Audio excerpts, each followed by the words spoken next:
So I really do hope that you're finding some of these ideas quite insightful and also quite interesting. I want to make this training course as relevant to your life as what I can do, because if you can relate these ideas to yourself, then you're not going to have a problem sharing them in a relevant way with other people moving forward in the future, or teaching them. All right, as I've mentioned, this stuff can really do with being taught in schools on a global scale. There's massive opportunity here for your friends if you really apply this stuff to yourself and understand it. All right, know thyself. I'm not going to stop saying that throughout this course. Here I want to introduce you to an interesting idea. It's called cognitive flexibility. All right, this is the solution to every issue, every problem that people have in life, because we have different ways of thinking. We have all sorts of cognitive distortions going on, don't we?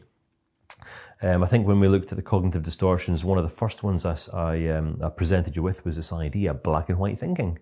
All right, where one person says, this is black, what I'm looking at is black. The other person says, no, it's not, it's white. And there's no effort to understand another person's perspective. And this is where cognitive flexibility comes into play. It's where we reach a stage in life where we start to just simply embrace this idea, not just repeat it or quote it, but the way in which I see things most likely isn't the way that things actually are. All right, so we start to question our own perception. All right, this is us really starting to grow now in maturity and character when we start to question this kind of mind of ours, the assumptions that we make. So cognitive flexibility refers to the brain's ability, or our mind's ability, to transition from thinking about one concept to another, or our ability to transition from thinking in one way to thinking in another way. All right, so I'll come back here, give you a little example. So I've got my business partner and friend, Julian. All right, going to mention Julian here. Me and Julian work brilliantly together. We're very good friends. And we both think in completely different ways. So we're two guys who are very productive, very proactive guys, but our minds work in very different ways.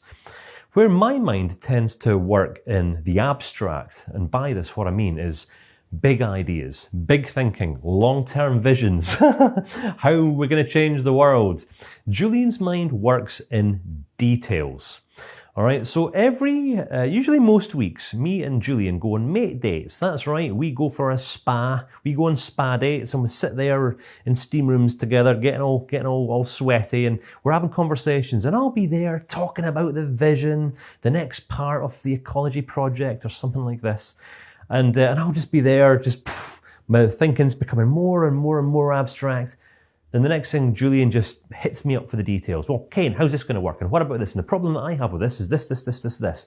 Then the next thing, my head is just kind of getting all confused, and the vision starts falling apart. All right. Now, I don't know if you can relate. What I'm saying here is that people have different thinking styles, different ways of interpreting life, reading situations, and relating to people, right? And in this case, some people are global thinkers, some people are detailed thinkers. And if you were to put a global thinker and a detailed thinker in the room, who had no understanding of cognitive flexibility or the fact that we all relate to people and life and situations differently, then what you're going to end up most likely is two people arguing till the blue in the face, not seeing eye to eye. They're not going to understand each other. They're both going to leave the room saying, that person's he just doesn't understand me, just doesn't get me, and all that kind of stuff. Now look at this. Both parties walk out the room and they say, that other person doesn't get me, and so on and so forth. Why? Because without cognitive flexibility, all right, we're going to struggle to see anyone's perspective other than our own. All right, cognitive flexibility requires us to be empathic. It requires us to be actually fundamentally interested in understanding another person's point of view, which most people aren't. All right, I've worked with psychologists, psychiatrists over the years, and when I'm talking about working with psychologists and psychiatrists, I'm talking about people, very intellectual men and women, who've spent years in university and they've got heads full of theories, but their practices fail, and they end up, well, there's one person I was working with recently, actually, or having a conversation with recently, who'd reached this stage in his late 40s completely disheartened because he'd got into the psychologies, he wanted to make a difference, but he wasn't making a difference. He couldn't understand why people wouldn't get the theories. And I said, but here's the thing, it's not theories that people are looking for. People need principles, they need insights, they need understanding. Theories are just theories, they're just kind of ideas. And people sometimes need processes. Sometimes people just need to be understood. I mean, how much time do you actually take in your practice to actually understand a person, to look at another person's life through their eyes, from their perspective?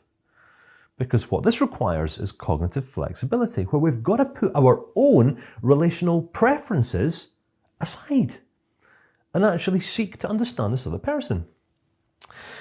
So, the quicker we're able to switch or shift our thinking from one dimension, which can sometimes just be our own perspective, to another's, the greater our level of cognitive flexibility becomes. All right? Very, very simple idea. But it's not so easy to apply. We've got to really work hard on ourselves to be able to do this one. All right. What I'm going to do in the next video, I'm actually going to demonstrate this idea on Karen. Now, in that last demonstration, I guided Karen through the 5 different stages or levels of human experience, from the physical to the emotional to the rational to the volitional to the spiritual core. All right. And once or twice, I think I asked Karen, okay, so Karen, so what are you seeing? What's this actually like for you? And then she went on to explain. Our role as CBT practitioners, as helpers, mums, dads, managers, bosses, leaders, whatever we go on to do with our life, it doesn't really matter.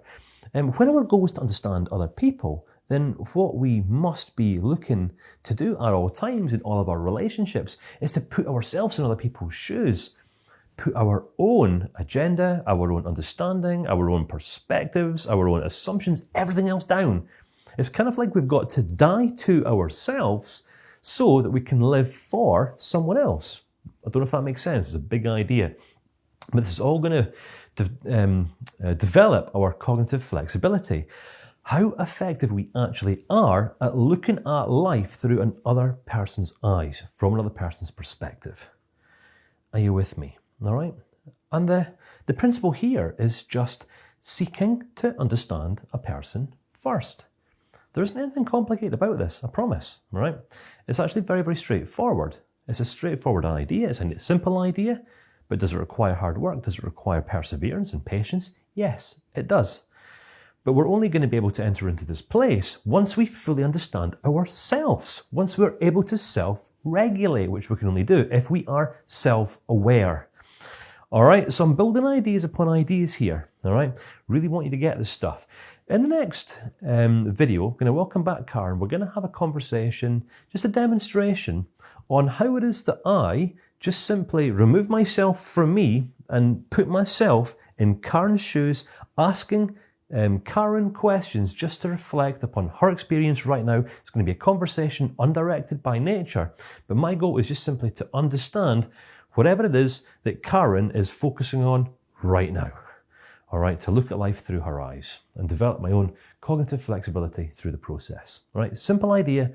Hope this makes sense, and I'll see you again in the next clip where I'll show you exactly what I mean.